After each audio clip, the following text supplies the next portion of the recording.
सत साहिब, प्रश्न आया है कि गुरु महाराज संत रामपाल जी निंदा क्यों करते हैं दूसरों की। देखिए, एक पथभ्रष्ट व्यक्ति को अगर सतमार्ग पर लगाने का प्रयास किया जाए और उसे याद दिलाया जाए कि जिस मार्ग पर वो चल रहा है वो सही नहीं है, तो ये निंदा नहीं है। स्कूल में जैसे बच्चे पढ़ रहे होते हैं, अगर वो विद्या का अध्ययन सही से ना करें तो अध्यापक जब उनको अपने ढंग से समझाता है और ये भी कह सकता है कि तुम पढ़ते नहीं हो या तुम शरारत करते हो, तो लग सकता है कि निंदा हो रही है, जबकि वो निंदा नहीं है, सिर्फ शिक्षा देने का ही प्रयास किया जा रहा है। और वही कुछ हो रहा है मानवों में भी। शास्त्र विरुद्ध साधना जब की जाती है, उसको ही सिर्फ अच्छे से बताने का जो प्रयास किया जा रहा है उसको हम निंदा की तरह ले रहे हैं। ऐसा नहीं है। प्रत्येक संत महात्मा को जो भी इस विषय में दर्शाया गया है या बताया गया है गुरु महाराज के द्वारा, वो सिर्फ शास्त्र सम्मत साधना में लगने के लिए ही एक सलाह मात्र है। निंदा सिर्फ तब होती है जबकि एक सही व्यक्ति को या व्यक्ति जो कि सही रीति से चल रहा है फिर भी उसकी बुराई की जा रही है, तब निश्चित ही निंदा है।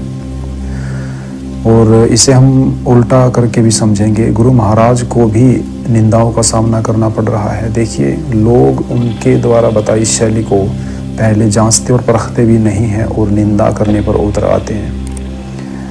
जब तक हम दोनों तरफ से चीज़ों को देख ना ले, जांच परख ना ले, तब तक हम किसी सही निष्कर्ष पर नहीं पहुंच सकते हैं। गुरु महाराज के द्वारा बताई गई जो शास्त्रीय शैली है जिसके द्वारा हम परमपिता की बंदगी करते हैं, उसमें उन्होंने जो, या यूँ कहें कि कबीर पंथ में शुरू से ही चलती आ रही जो रीति है, उसमें विभिन्न देवी देवताओं के बीज मंत्र आदि भी डाले गए हैं। तो उन मंत्रों का जो उच्चारण किया जाता है उससे निश्चित ही एक इस तरह की एक ऑटोमेटेड पूजा होती है जिसके द्वारा सभी देवता पुष्ट होते हैं या तुष्ट होते हैं, जिससे मंत्र जाप करने वाले को उसके फायदे प्राप्त होते हैं। तो सही व्यक्ति सदा सत्य के पक्ष में होता है, वो निंदा से डरता नहीं है। निंदा भले ही होती रहे, निश्चित रूप से सत्य के मार्ग पर हम चलते रहें। और जो लोग निंदा करते हैं, एक बात तो कन्फर्म ही रहती है उनके विषय में कि उन्होंने चीज़ों को अभी अच्छे से देखा नहीं है, या वो विषय जिस पर बात हो रही है उसको अभी संपूर्णतः परखा नहीं है और वो निंदा कर रहा है।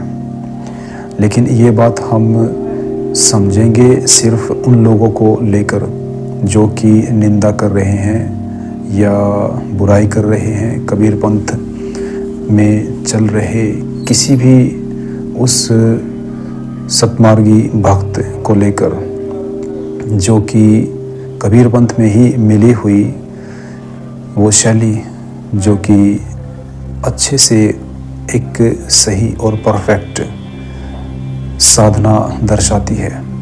और उस साधना को जब तक हम देख न ले, हम नहीं बता सकते कि वो सही है या गलत। तो पहले उसे देखा जाए, भले ही अपना ना जाए, उसे देखकर हम तब निष्कर्ष पर पहुँचे, तभी हम जान सकते हैं कि सच्चाई है या नहीं है। तो सतगुरुदेव कोई निंदा नहीं कर रहे हैं और उनको कुछ मिलना भी नहीं है इस तरह से। तो वो सिर्फ उस शास्त्र सम्मत विधि को ही बताने का प्रयास कर रहे होते हैं। तो ये कोई निंदा नहीं है। सत साहिब।